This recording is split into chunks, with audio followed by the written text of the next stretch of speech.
Hello everyone, this is Mishi Jamul VS from Department of Biostatistics. Let's start with the continuation of Statistical Inference Part 2, Testing of Hypothesis. This is a statistical method that uses sample data to evaluate a hypothesis about a population parameter. It is intended to help researchers differentiate between real and random patterns in the data. What is a hypothesis? Statistical hypothesis is a declarative statement about the parameters of population or the distribution of variable in the population which we want to verify on the basis of information available on the sample. In any research study, there has to be a research question. For the purpose of statistical analysis, this research question has to be stated in terms of statistical hypothesis, which will be confirmed or rejected based on the collected data. Hypothesis is an assumption about the population parameter. For example, I assume the mean SBP of participants is 120 mmHg. Similarly, the occurrence of lung cancer is associated with the smoking. Birth weights of children are normally distributed. These are some examples of hypothesis. Hypotheses are of two types, null and alternative hypothesis. In any analytical research study, a hypothesis cannot be proved directly. The research question has to be framed in a specific way. It is set in terms of no differences in average values or percentages between two or several populations or no association between two or more categorical variables. This type of hypothesis is called a null hypothesis. That is, hypothesis to be tested is called a null hypothesis and it is denoted by the letter H0. While a null hypothesis is stated, it has to be tested against a contrasting possibility, namely there is a difference or there is an association.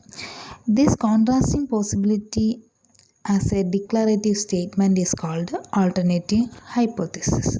That is, a hypothesis against which the null hypothesis tested is called alternative hypothesis and is denoted by H1. For example, the null hypothesis is systolic blood pressure of participants is equal to 120. That is H0 such that mu equal to 120. We are testing the mean SBP of population is equivalent to 120. The alternative hypothesis is the opposite of null hypothesis. Here the SBP of participants not equal to 120. That is H1 such that mu not equal to 120. It may or may not be accepted and it is the hypothesis that is believed to. There are two types of alternative hypothesis, one-sided and two-sided. If the direction of the alternative hypothesis is clearly defined, then it is called one-sided. And if the direction is not clearly defined, it is called two-sided. Suppose we want to test a null hypothesis H0 about an unknown population mean mu is given by H0 that mu equal to mu naught.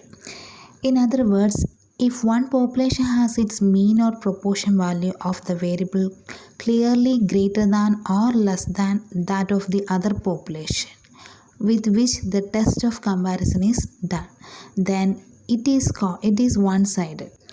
That is H1 such that mu greater than mu naught or H2 such that mu less than mu naught, or H1 such that P1 greater than P2 or H2 such that P1 less than P2, where P representing corresponding proportion. This proportion based alternative hypothesis I am not given in the PPT.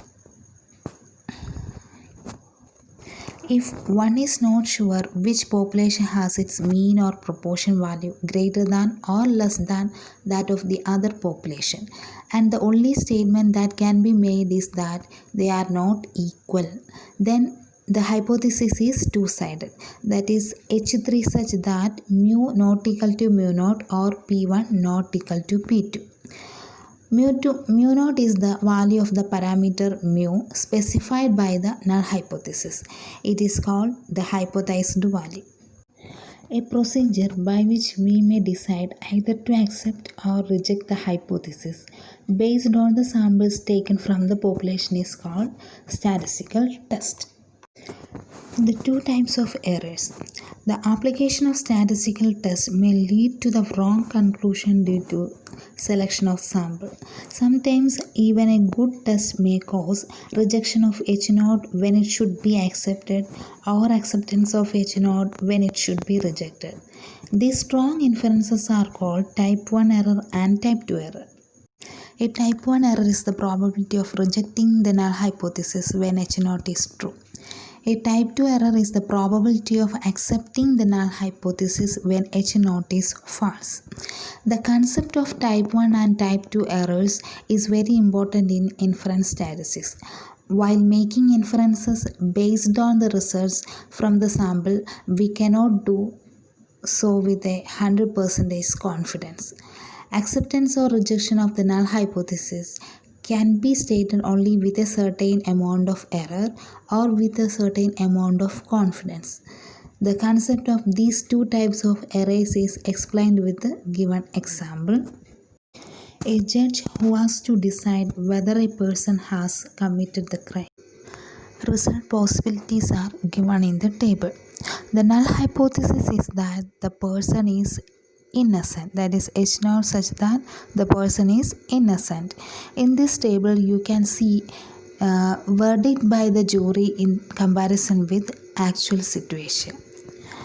In actual situation the person is innocent, at the same time jury trial verdicted the person is innocent. So this is a correct decision. Next one is, in actual situation the person is innocent, at the same time the jury trial verdicted the person is guilty. So in this decision the error occurred. Next one is the in actual situation the person is guilty, at the same time jury trial verdicted the person is innocent. So this is also an error. In the actual situation, the person is guilty, at the same time jury trial verdicted the person is guilty. This is also the correct decision. At the same time, in the hypothesis test, rejection of H0 when H0 is true. This type of error is called type 1 error or alpha, also known as false positive or level of significance. Acceptance of H0 when H0 is true is 1 minus alpha is called confidence coefficient.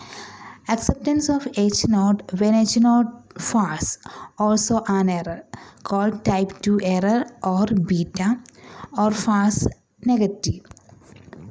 Rejection of H0 when H0 false is known as power, that is 1 minus beta. For example, we wish to conduct a study to find the effectiveness of new drug versus placebo for improving the disease condition. The null hypothesis is that the new drug has no effect for improving the disease condition. Alternative hypothesis H1 that the new drug is effective for improving the disease condition. So here, what is type 1 error? Probability of rejecting H0 when H0 is true. That is, in the actual situation, the new drug is not effective for improving the disease condition. In the same situation, we accept the alternative hypothesis. That is, we wrongly conclude the drug is effective for improving the disease condition. In that situation, what happened? The new drug is given to the patients and sometimes they will get harmful side effects or something. So this is a serious issue. So type 1 error is more serious bias than type 2 error.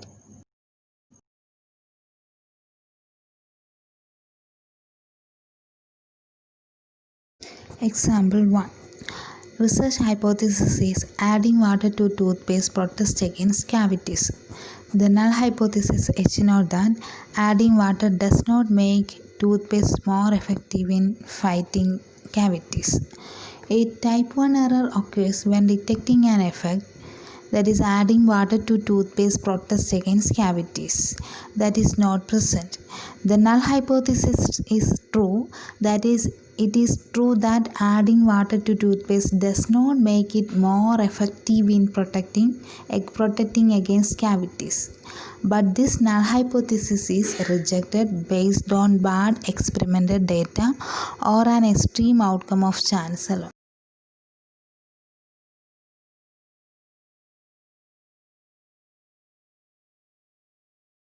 Example 2. Research hypothesis is adding fluoride to toothpaste protests against cavities. The null hypothesis H note that adding fluoride to toothpaste has no effect on cavities. Type 2 error occurs when failing to detect an effect that is present. The null hypothesis is false, that is adding fluoride is actually effective against cavities, but data from the given experiment are such that the null hypothesis cannot be rejected. Example 3. Research hypothesis: a patient's symptoms improve after treatment A more rapidly than after a placebo treatment. The null hypothesis H note that a patient's symptoms after treatment A are indistinguishable from a placebo.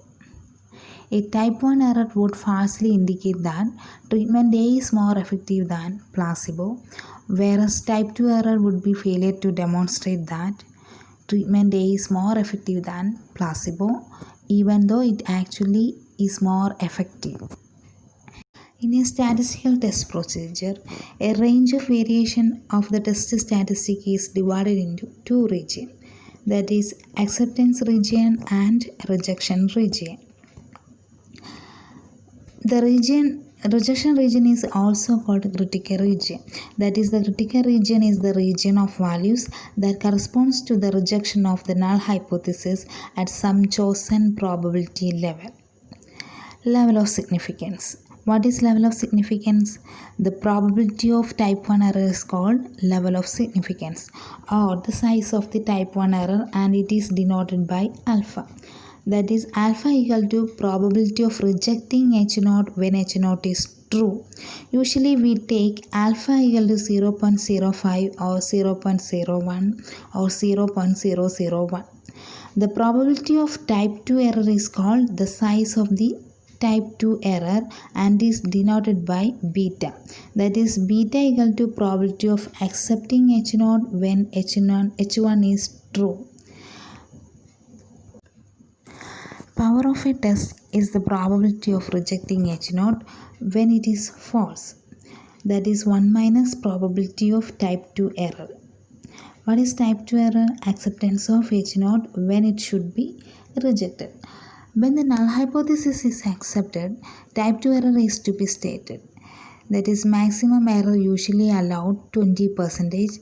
The minimum power required for the study is 80%. When the null hypothesis is rejected, whatever may be the sample size, it may be adequate. But when the null hypothesis is accepted, the adequacy of the sample size has to be checked before accepting H naught by computing the power of the test. P-value is the probability of rejecting H naught when it is actually true. That is, probability of finding an effect. Actually, there is no effect. Nowadays, the statistical softwares are available, so the p-value will directly get from the softwares. Approach for making decisions regarding rejection or non-rejection of H naught. P-value is the smallest value of the level of significance alpha for which H naught can be rejected. It is the actual risk of committing a type 1 error. We reject H naught if any p-value less than alpha, not less than or equal to alpha. Any p-value less than alpha, we reject H naught. Any p-value lies in between 0.01 to 0.05 showing significant. and any p-value lies in between 0.001 to 0.01 is considered as highly significant. Any p-value less than 0.001 is considered as very highly significant. Level of significance and rejection region. So in this figure we can see the standard normal curve. It's look like a bell-shaped curve. The two-tailed region in the figure is known as the rejection region. That is right-tailed and left-tailed is considered as the rejection region or critical region. Corresponding set value known as the critical values. That is, any test statistics will lie in this region. We reject H0, otherwise we accept H0. This will be found from the set tables, and you already learned the set table in probability class. The level of significance alpha equal to 0.05 means the probability of committing type 1 error is 5%. That is, there is a 5% chance for rejecting the true null hypothesis for every 100 times. Since it is two-tailed, then alpha equal to 0.05 divided by 2 will get 0.025. This is the area of the rejection region. This figure showing two-tailed test. Here the alternative hypothesis H1 such that mu not equal to 20. Here the blue shaded regions are considered as rejection region. Here the alpha equal to 0.05. So we divide the point alpha divided by 2, we will get 0.025. That is the region, area under the region, critical region. So any test statistics lie within this critical region, we reject H0. Otherwise we accept H0. This figure showing one-tailed test. Here the alternative hypothesis H1 that mu less than 20. So the critical region will lie in the left side of the diagrams. So any test statistics will lie within this critical region, we reject H0. Otherwise we accept H0 at certain level of probability. That is, here that significance level is 5%. So 95% confidence we accept the null hypothesis. This figure also the one-tailed test. Here the alternative hypothesis H1 that mu greater than 20. So the critical region we can see on the right side of the figure. So any test statistics will lie within this region, critical region, we reject H0. Otherwise we accept H0 at a certain level of confidence. Steps in a statistical test procedure. First of all, we define the population and formulate the null and alternative hypothesis. Choose an appropriate test statistic and divide the range of variation of statistics into two regions, that is acceptance region and rejection region, so as to satisfy some desirable restrictions on the probabilities of the two types of errors. Then take a sample, calculate the test statistic and decide whether to accept or reject the hypothesis. To avoid bias, samples are randomly drawn from the population. The population distribution must be normal. The condition of normality can be realized if the sample size is large. So these are some general conditions for validity of a test. Now the inferential statistics part 2 is over. Thank you.